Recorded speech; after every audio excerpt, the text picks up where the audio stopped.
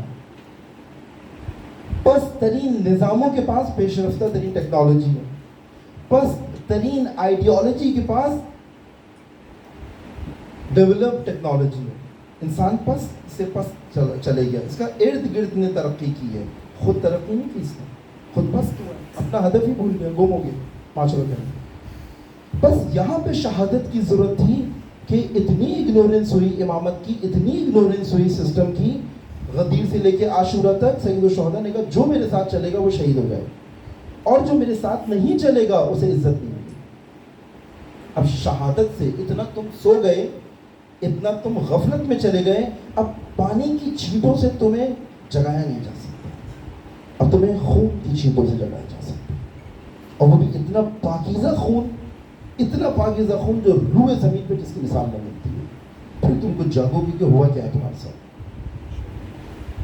اس لیے شہادت کی ویلیو, شہادت کا درجہ سید الشہداء فرماتے تھے کہ میں اس یزید, اس حاکم, اس ظالم, وہ چیز ذہن میں رہے کہ اگر ہماری یزید سے نفرت کا سبب وہی ہو جائے جو حسین کا یزید سے نفرت کا سبب ہے, تو ہم ہر یزید کے مقابلے پہ ایسے ہی نکلے جیسے سید الشہداء اپنے زمانے کے یزید کے مقابلے پہ نکلے تھے, تاکہ ہماری لیے یہ نہ ہو کہ ہمیں اوپر آنے والی یزید کو مرد آباد کہنا ہے, وہ جو کرنٹ والا ہے اس کی پارلیمنٹ میں بیٹھنا ہے جا کے, اور وہ جو ابھی والا ہے اس کو ووٹ ڈالنا ہے, اور وہ جو 61 والا ہے اس کو لعنت کرنی ہے. تو ہمیں یہ پتا ہوگا نہیں بھائی وہ سید الشہداء زندہ یزید کا مقابلہ کرنے کا نام ہے, مردوں کا مقابلہ سید الشہداء نہیں کرتا. ماشاءاللہ, یہ تو بڑا آسان کام ہو جاتا ہے. وہ پوری اسٹوری جو آپ کی خدمت میں عرض کی تھی وہ ذہن میں رہے کہ سید حسینیت زندہ ظالم کے مقابلے پہ آنے کا نام ہے, زندہ ظالم کے درباروں کے اندر جا کے ان کو کہلانے کا نام ہے. تو وہاں پہ سید الشہداء نے یہ جوہر شہادت ان کو بتایا اور کہا کہ میں اس ظالم فاسق و فاجر کی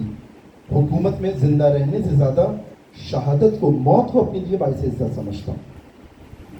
الحیات مع الظالمین, کہا کہ ان کے ساتھ زندہ رہنے کو اس سے زیادہ افضل یہ سمجھتا ہوں کہ میں موت کو جو ہے وہ افضل سمجھتا ہوں. اور پھر آگے جاتے ہیں, فرماتے ہیں کہ اگر دین محمدی کی بقا میری شہادت میرے قتل کے اوپر ہے تو میں خود ویلکم کرتا ہوں, دعوت دیتا ہوں, آؤ تلواروں حسین پہ ٹوٹ پڑو, میں شہادت کے لیے تیار ہوں, کیونکہ مجھے پتا ہے کہ اب شہادت سے معاملہ حل ہوگا. ویلیو بتائی, طرز زندگی اپنے آپ کو شہادت کے لیے تیار کرو. اور کسی کو دھوکہ نہیں دیا, کسی کو نہیں کہا کہ نہیں ہمارا ساتھ دو کل وزیر اعظم بنو گے, ہمارا ساتھ دو کل تمہیں ریلوے ملے گا, کل ہمارا ساتھ دو کل تمہیں فلاں پوسٹ ملے گی. نہیں, کلیئر بتایا یہ کاروان شہادت کی طرف جا رہا ہے, قدم بقدم اپنی شہادت سے قریب ہو رہا ہے. اتنی ڈیٹیل میں بتاتے تھے, عباس کو یہ تک بتاتے تھے تم شہید ہوگے تمہاری پوزیشن کیا ہوگی, جب تم شہید ہوگے جگہ کیا ہوگی, کون سا مقام ہوگا جہاں تم شہید ہوگے, جب تم شہید ہوگے موقع کون سا ہوگا, صبح ہوگے دوپہر میں ہوگے شام میں, ڈیٹیل کے ساتھ کنفرم شہید ہوگے. شہادت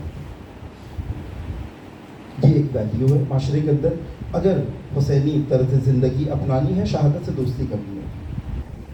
اور یہ وہ چیز ہے کہ جو ایمان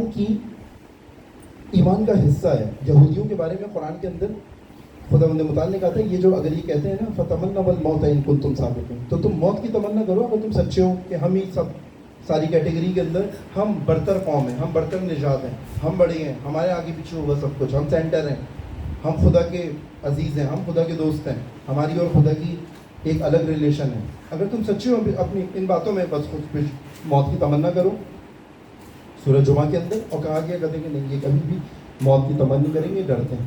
اسی لیے امام خمینی نے رضوان اللہ تعالیٰ علیہ نے فلسطین کا واحد حل کہا تھا مذاکرات کے ساتھ, سمجھوتوں کے ساتھ, ان کے ساتھ پیکٹس کے ساتھ مسئلہ حل نہیں ہوگا, یہ لاتوں کے بھوت ہیں, باتوں سے نہیں مانیں گے.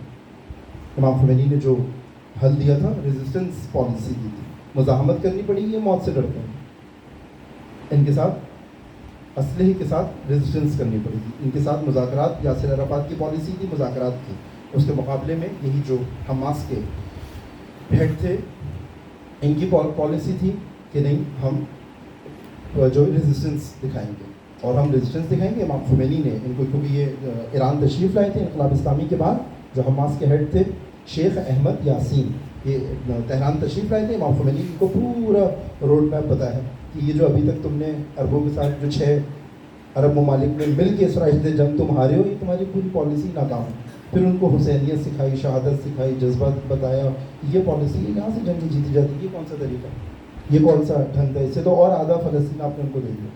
اس کے بعد سے پھر فلسطین کی کایا پلٹ گئی انقلاب اسلامی کے بعد. شہادت کا جذبہ, شہادت کے ذریعے سے کام ہوگا. پھر وہاں سے یاسر عرفات اور ان کی پوری ٹیم حماس الگ ہو گئی, اور الفتح یاسر عرفات کی الفتح اور ان کی ٹیم الگ ہوگی, جس کے آج کورسپونڈنٹ جو ہیں وہ محمود عباس ہیں, جو اسرائیل کے ساتھ ہیں تقریباً. اور حماس اور یاسر شیخ احمد یاسین یہ پوری ٹیم الگ ہو گئی. اور پھر یہ انقلاب اسلامی کی اس میں آئی. پھر رہبر معظم انقلاب اسلامی نے پھر لیڈ کیا پیلسٹائن کی پوری موومنٹ کو, اور آج ایسا ہوا کہ جو پہلے اپنا ڈیفنس نہیں کر پاتے تھے, آج انہوں نے ایکٹیو حملہ کیا, انہوں نے اٹیکنگ پوزیشن میں گئی ہے. کربلا یہاں لے جا کے کھڑا کرتی ہے. آج انہوں نے اسرائیل پہ حملہ کیا ہے 7 اکتوبر کو, طوفان الاقصیٰ, آج انہوں نے طوفان برپا کیا ہے. آئیڈیالوجی وہاں پہ لے کر, کیا راز شہادت کے ذریعے سے. کچھ کام ہے جو شہادت کے ذریعے سے وہ بیریئرز کراس ہوں گے. اور شہادت کو کہا کہ یہ امیر المومنین روتے تھے خدا کی بارگاہ میں, گریا کرتے تھے. خیبر و خندق کو اس میں کہتے ہیں میں ہر جنگ میں اسی لیے جاتا ہوں, میں علی شہادت سے ایسی محبت کرتا ہوں, اتنی محبت کرتا ہوں جیسے ایک دودھ پیتا بچہ اپنے ماں کے سینے سے کرتا ہے. جی اتنی محبت ہے. اور جب جنگ سے واپس آتے تھے نا اور زندہ رہ جاتے تھے, بچ جاتے تھے, روتے شدید گریا کرتے. حضرت جعفر طیار کو یاد کر کے روتے تھے. حمزہ سید الشہداء تھے, حضرت حمزہ یاد کرتے تھے کہ میرا ساتھی تھا شہادت کا, میں رہ گیا اور یہ شہید ہو گیا. اور رسول خدا کے پاس آتے تھے دعا کریں, راتوں میں گریا کر رہے تھے. شہادت کا ایک بیس اور ایک مقدمہ علماء بھی عرفا بھی, قاسم سلیمانی رضوان اللہ تعالیٰ علیہ, شہید قاسم سلیمانی سید الشہداء اہل مقاومت فلسطین ہے. قاسم سلیمانی فرماتے ہیں ان شہداء نے یہ شہادتیں راتوں کو گریا کر کر کے مانگی ہیں. اور آپ جانتے ہیں شب عاشور سید الشہداء نے سب سے کہا ہے آج رات گریا ہوگا, سب جمع ہو جائیں, عبادت گریا پوری رات. کہتے ہیں گریا کی ایسی آوازیں خیمہ حسینی سے آتی تھیں جیسے مکھیاں بھنبھنا رہی ہوتی ہیں نا, کوئی ایک آواز بھی آپ کے لیے کلیئر نہیں ہوتی. کہتے ہیں ایسی آوازیں پوری رات خیمہ حسینی سے آ رہی, شہادتیں طلب کی جائیں, مقامات عالیہ حاصل کیے جا رہے. امیر المومنین کہتے ہیں میں ایسے شہادت کی طلب تڑپتے تھے شہادت کی. اور ایک راز اس کا گریہ کے اندر ہے، اور گریہ ہمارے لیے امپورٹنٹ ہے. یہ بھی حسینی طرز زندگی کے اندر گریہ بڑا امپورٹنٹ ہے. لائف کے اندر گریہ بہت امپورٹنٹ ہے. جس کی لائف میں گریہ نہیں ہے، یعنی خود امام معصوم فرماتے ہیں کہ 3 چیزیں ایسی ہیں جو اگر نہ ہوتی تو تعجب میں لوگ خدا تک کیسے پہنچ گئے. ان میں سے ایک یہ آنسو ہے. جمود العین، اگر کسی کے آنسو نہ نکلیں، جامد ہو جائے، آنسو نہ بہائے، فطرت کے خلاف ہے. یہ جنہوں نے یہ باتیں بھی کی تھی کہ آنسو بہانا ہمارے مکتب میں جائز نہیں ہے، یہ سب چیزیں کی، تو انہوں نے فطری طور پر بھی دیکھا. آپ نے دیکھا طارق جمیل صاحب، پچھلے ہی سال کی بات ہے، محرم الحرام کے بعد ان کے بیٹے کی جب رحلت ہوتی ہے، جوان بیٹا تھا ان کا، حضرت علی اکبر کے مسائل پڑھے انہوں نے جی اپنے بیٹے کے جنازے کے اوپر، اور رو لیتے تھا. فطرت حسین نے اپنے عزاداروں کو کوئی چیز ایسی نہیں دی جو فطرت کے خلاف ہو. اہل بیت نے اپنے پیروان اہل بیت کو کوئی دین ایسا نہیں سکھایا جو خلاف فطرت ہو. یہ وہی بولتے ہیں جو وہی بولتی ہے، یہ وہی بتاتے ہیں جو وہی بتاتی ہے. بس دیکھا کہ آپ نے گریہ کیا، اور سب نے پوچھا کہ بھائی آپ نے گریہ کیوں کیا اپنے جنازے پر؟ آپ تو خود کہہ رہے تھے بدعتی سے، تو انہوں نے کہا کہ فطرت انسانی ہے. امام معصوم فرماتے ہیں ایک چیز گریہ، اگر گریہ نہ ہوتا، اگر جمود العین ہو جاتا ہے، یہ خدا تک نہیں پہنچ پاتے. ایک بتایا فقر، بعض فقر انسان میں مال کی کمی، چیزوں کی کمی، فقیری خدا تک لے کر جاتی ہے. اگر بہت زیادہ مال ہو، ہر چیز پوری ہو، ہر چیز پیک ہو، کچھ کمی نہ ہو زندگی میں، انسان بدمست ہو جاتا ہے، انسان بھٹک جاتا ہے، انسان غافل ہو جاتا ہے. ہر چیز کور ہو، پوری ہو، خدا چاہتا ہے نہیں چھن جائے، اس کا موبائل چھن جائے تو یہ صحیح ہو جائے، اس کو کچھ پرابلم ہو جائے تو صحیح ہو گئی. اور اس کو کہا جاتا ہے یہ نعمت ہوتا ہے، اس کا چھننا. بعض فقیری خدا تک پہنچاتی ہے. اور پھر حسین ابن علی فرماتے ہیں جس نے تجھے پایا اس نے کھویا کیا، اور جس نے تجھے کھویا اس نے پایا کیا. اگر موبائل کھو کے خدا کو پالے، سب کچھ پا لیا اس نے، اور ہم سمجھ رہے ہوتے ہیں کہ یہ میرے ساتھ کیا ہوگا، لیکن خدا کی نظر کرم ہوتی ہے. اسی طرح تیسری چیز بتائی مریضی.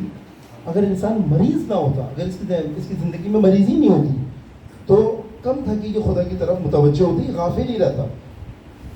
اور بتایا بھی کہ ان چیزوں کی قدر کرو. یہ چیزیں اگر چلی جاتی ہیں پھر بعد میں ان کی ہوتی ہے. خود ہے مولا متقیان حضرت علی ابن ابی طالب علیہ السلام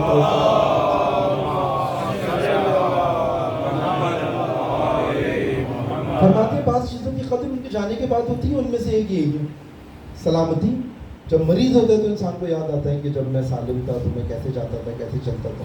جب پاؤں میں پرابلم ہو جاتی ہے، جب گھٹنوں میں مسئلے ہو جاتے ہیں، پھر یاد آتا ہے وہ تب ہم جوان تھے، جب سالم تھے، سلامتی تھی. اس کی سلامتی کی قدر ہوتی ہے. ایک کا جوانی بھی اس کی قدر، جانے کے بعد اس کی قدر ہوتی ہے. یہ 3 چیزیں معصوم نے فرمائی. اس میں آنسو کے بارے میں بھی یہ فرمایا کہ یہ جو ہم شہادت کے لیے اگر آنسو بہائیں، یہ مطلوب آنسو ہیں، کیونکہ بعض آنسو ہیں وہ مطلوب نہیں ہیں، وہ باقاعدہ منع کیا، مذمت کی ہے. بعض آنسوؤں کی اہل بیت نے منع کیا ہے، ان موقعوں کے اوپر آنسو مت بہاؤ، مذمت کی. جیسے کہا کہ جب تم کبھی بیچارے ہو جاتی ہو، کوئی چیز تمہارے پاس نہیں رہی، یا تم پھنس جاؤ، کوئی تمہیں ڈرا رہا ہے، خوف میں لے کے آنا چاہتا ہے، کسی انسان یا بشر یا کسی حادثے یا کسی اس طرح کی چیز سے آنسو نہیں مانگنا. کوئی تمہیں کہیں پھنسا دے، جیل میں ڈال دے، اب تم جیل میں رو رہے ہو، اس نے مجھے پھنسا کیوں دیا، اس کو کہتے ہیں جس کو کہتے ہیں بزدلی کے آنسو. کوئی گھیر لے تمہیں کہ اب تو تمہیں مرنا ہی نہیں، اب تو تم پھنس گئے. تو مرد ان جگہوں کے اوپر آنسو نہیں مانگتے. تو مولا فرماتے ہیں کہ بزدلی کے آنسو مطلوب نہیں ہے، مذموم ہے، مذمت کی گئی. ایک آنسو کہا کہ اس کی بھی مذمت ہے کہ جس کو ہم اپنی مطلب پاکستان کے تو اردو زبان میں کہتے ہیں مگرمچھ کے آنسو، ہیرا پھیری کے آنسو، کسی کو دکھانے کے لیے، ایسی دکھاوے کے آنسو جو ہوتے ہیں، کسی کو دھوکہ دینے کے لیے، دھوکہ دہی کے لیے، کہ اندر سے وہ دل نہیں ہے لیکن سامنے والے کو تھوڑا بتانے کے لیے میں تمہارے لیے کتنا وہ، تو اس کو ہم مگرمچھ کے آنسو کہتے ہیں. اس کا باقاعدہ روایت کے اندر آیا جو بھی اس طرح کے آنسو بہاتا ہے، ہم نے کہا کہ مذمت ہے آنسو. اس کے مقابلے میں بعض آنسوؤں کے بارے میں بولا، جیسے قطروں کے بارے میں روایت ہے. 2 قطرے خدا کو بڑے پسند ہیں، ایک خوف خدا میں جاری ہونے والا آنسو، اور ایک راہ خدا میں شہادت سے پہلے جو خون بہتا، شہید کا لہو. اور کہا کہ یہ شہید کا جو لہو ہے، جیسے یہ شہادت کی منزل پر پہنچتا ہے، اس کا لہو بہنے کو ہے، ابھی زمین پر اس کا قطرہ نہیں گرتا، خدا بندے بتا اس کو بہشت کے اندر لے جائے. شہادت اور جو انسان بس جس کی کام کے لیے دنیا میں آیا تھا وہ حاصل ہو جاتا ہے، باقی ساری چیزیں سائیڈ ایفیکٹس ہیں.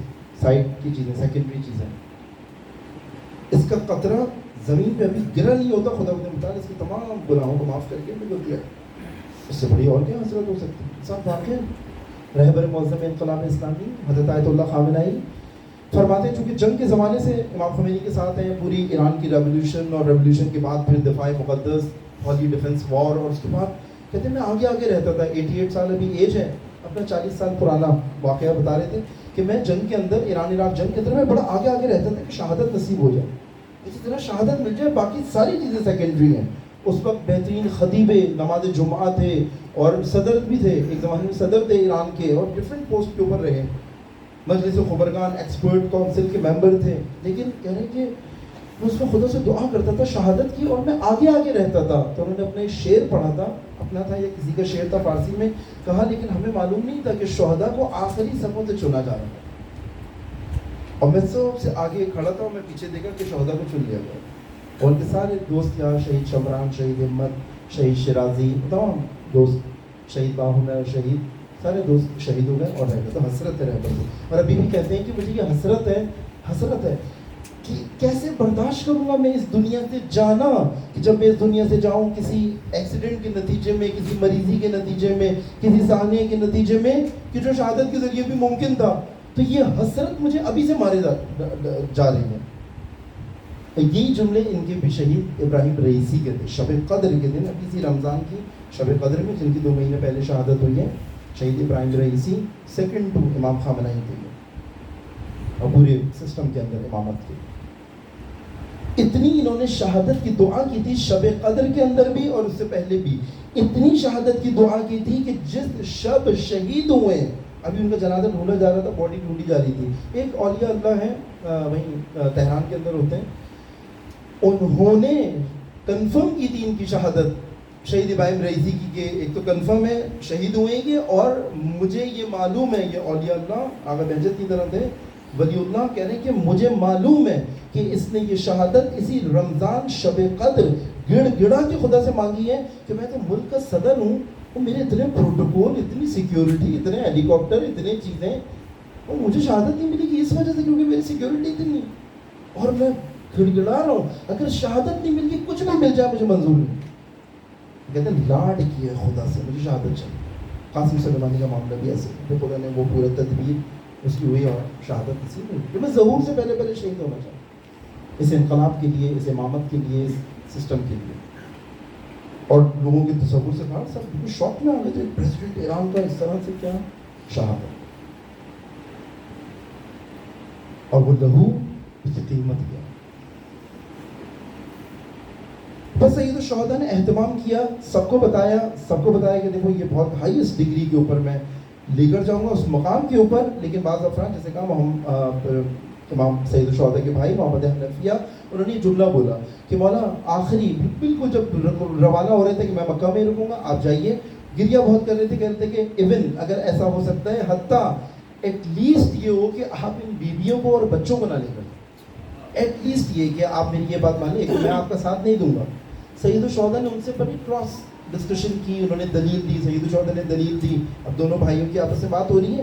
محمد حنفیہ کو سید الشہداء نے پوچھا کیا بھیا یہ بتاؤ، کیا میں خطا پر ہوں جو آپ میرے ساتھ نہیں آ رہے اور آپ مجھے یہ مشورہ دے رہے ہیں؟ چونکہ میں نے کہا تھا نا عبداللہ ابن عباس، عبداللہ ابن زبیر اور عبداللہ ابن عمر، یہ 3 شخصیات نے سید الشہداء کو کہا تھا ہم بھی یزید کا انکار کر رہے ہیں، لیکن ہم اس کے خلاف ریزسٹنٹ موومنٹ میں شامل نہیں ہوں گے، مزاحمت نہیں کریں گے، انکار ہم بھی کر رہے ہیں کہ برا آدمی ہے، لیکن کوئی ریزسٹنٹ نہیں دکھانا چاہتے. پتہ ہے اسے قیمت دینی پڑی. تو وہاں پہ سید الشہداء نے ان کو مشورے دیتے تھے، سید الشہداء کو اسی طرح کے افراد، کہ آپ یمن میں جا کے کسی غار کے اندر پناہ لے لیں. سید الشہداء نے کہا تھا تف لہذا الکلام، تف ہو تمہارے اس مشورے پر، تف ہو تمہاری اس بات پر، تف ہو تمہارے اس انداز پر.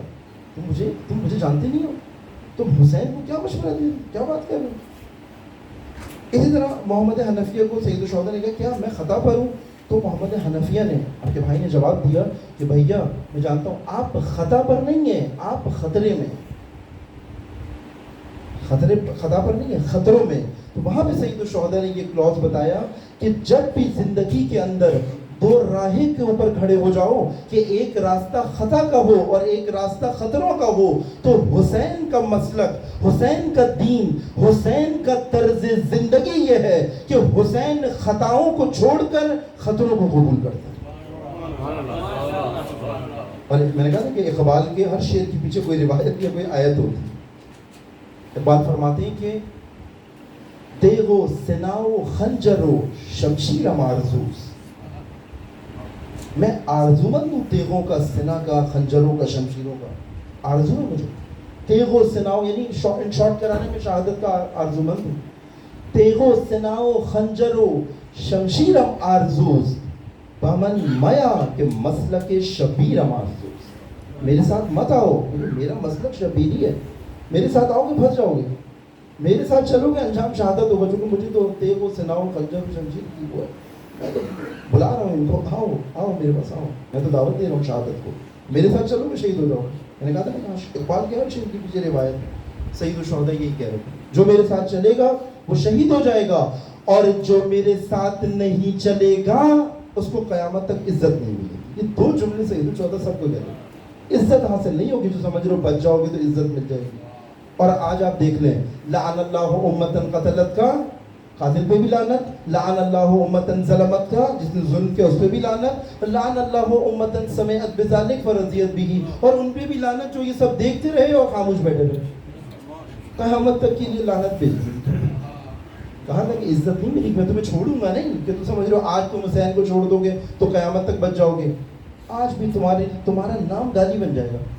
اب یہ اس زمانے کے اہل کوفہ، اس زمانے کے ایسے نہیں ہوگے، لیکن اس زمانے کے اہل کوفہ گالی بن گئے، ایک محاورے بن گئے عربی میں، کوفی لا یوفی، کوفی وفا نہیں کرتے، گالی بن گیا ان کا نام، عزت چھین گئی ان کی، ذلت کی زندگی گزارنا شروع ہو گئی، اہل کوفہ ہونے پہ شرم آنا شروع ہو گئی ان کو جب یہ سر کوفہ کے اندر گئے۔ وہ شہادت مکتب کو زندہ رکھتی ہے، اور کتنی ایسی منزلیں ہیں کہ وہ آج آپ پاکستان کے اندر عزاداری بھی دیکھ لیں، خدا شاہد ہے، خدا شاہد ہے۔ میں آپ سے کہہ رہا ہوں نا کہ آپ لوگوں کا افتخار ہے، ڈی ایچ اے کے مومن کا افتخار ہے، یہ میں نے کراچی میں بھی بہت ساری جگہوں کے اوپر علماء کو بھی یہ بیان کیا ہے، میں واقعاً حیرت ہوں، کوئی آگے نہیں کہہ سکتا کہ یہ عشرہ مجالس جو ہے وہ پہلی دفعہ برپا ہو رہی ہے، یہ عشرہ مجالس جو ہے اسٹیبلش عشرہ نہیں ہے، یہ کوئی آگے اس طرح نہیں کہہ پائے گا، لیکن واقعاً افتخار ہے کہ گیپ کو فل کرنا، اپنے معاشرے کے اندر گیپس کو فل کرنا، اور اس کو بھی ٹیکٹک کے ساتھ کہ بھئی اگر امام بارگاہ میں مسجد میں ایک چیز نہیں ہو سکتی، ٹھیک ہے اپنے گھر پہ امام بارگاہ بنا لو۔ یہ ڈی ایچ اے کے مومنی کا افتخار ہے، مولا انشاءاللہ دیکھ رہے ہیں ان ساری چیزوں کو، یہ نگاہ کرم ہے ان کا کہ یہ کام ہم سے لے رہے ہیں وہ، نہ ہماری کیا مجال۔ تو وہاں پہ جہاں پہ پھنسے ہوئے معاملات اسلام کے پھنس گئے، وہاں پہ شہادت کے ذریعے سے سید الشہداء نے نکالے، کیوں؟ کیونکہ زندہ کر رہی ہے قوموں کو۔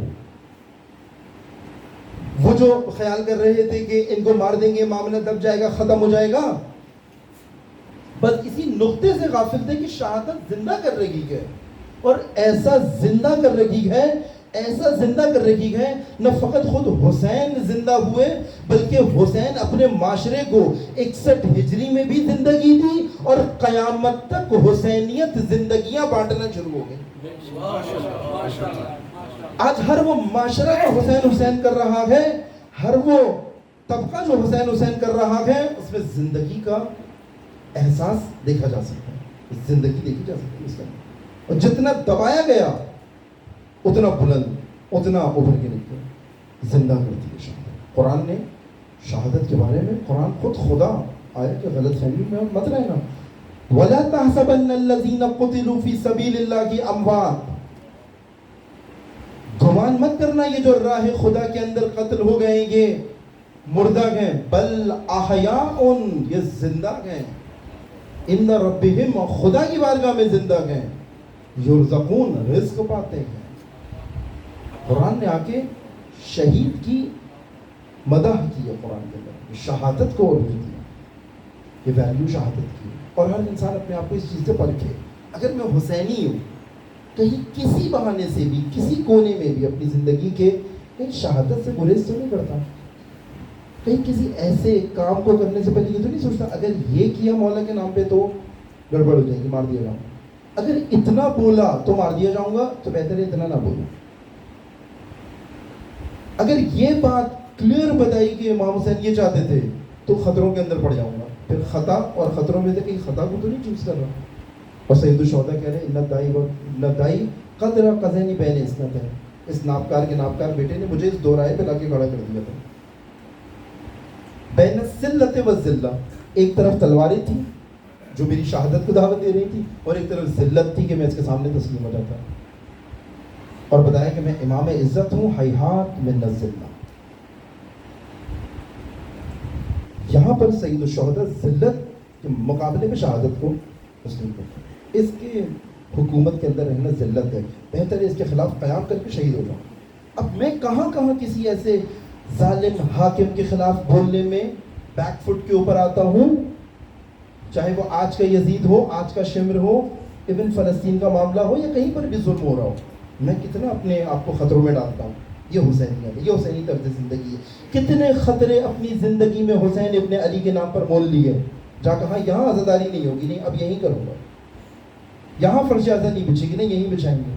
یہاں تو لوگ روز آتے ہیں، چیک کرتے ہیں یہاں کیا بولا جا رہا ہے، کون بیٹھا ہوا ہے، کیا چل رہا ہے، ٹھیک ہے یہیں جاؤں گا. میرا افتخار یہ ہے کہ کوئی وہ جو حسین ابن علی کے نام پہ شہید ہو جائے.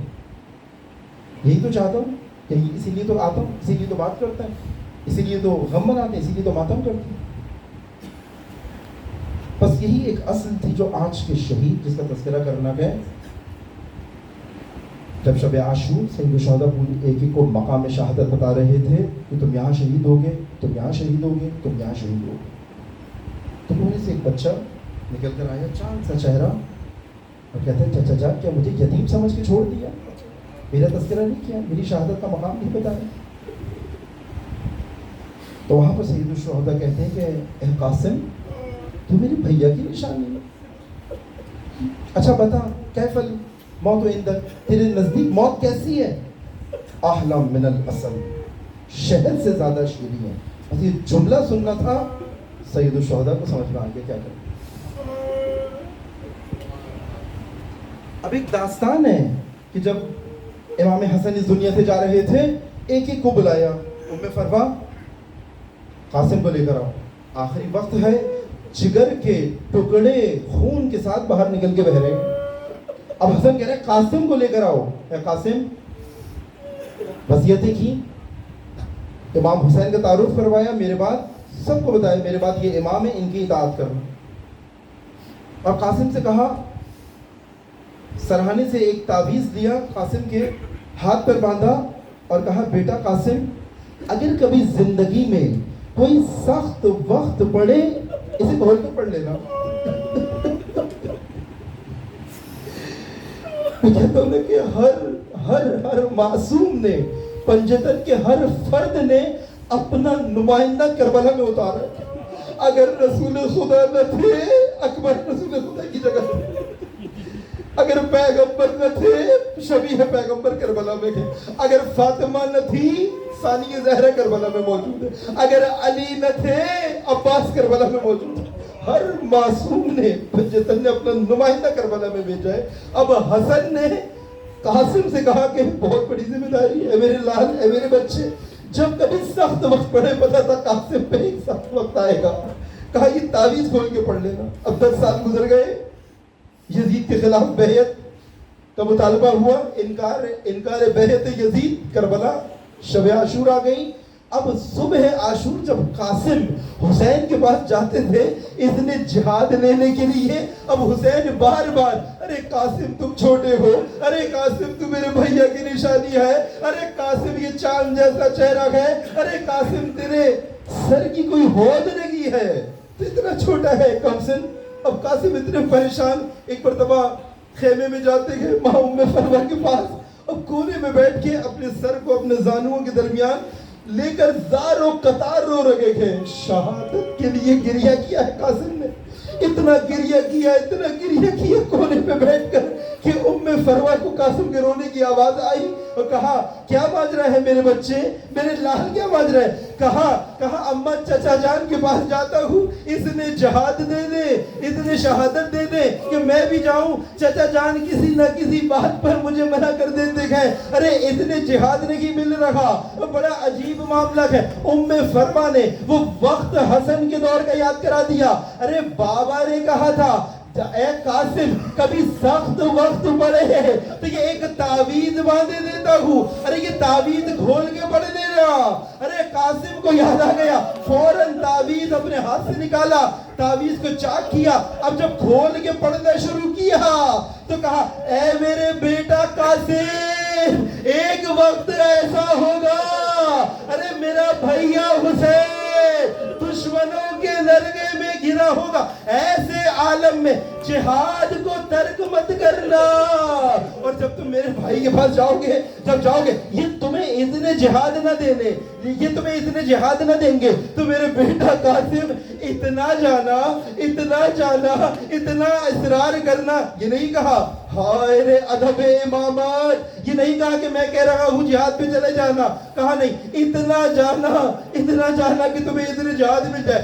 اب قاسم کے تیور بدل گئے، اب قاسم کے روح ہی الگ ہے۔ اب وہ پرچم کی طرح اس خط کو، اس تعویذ کو لہراتے ہوئے حسین کی جانب بڑھنا شروع ہوئے۔ ارے ام فروا اپنے لال کو میدان شہادت میں جاتی ہوئی دیکھ رہی ہے۔ اب عجیب عالم ہے۔ اب جب حسین نے ہاتھ میں خط دیکھا سمجھ گئے کوئی معاملہ مختلف ہے۔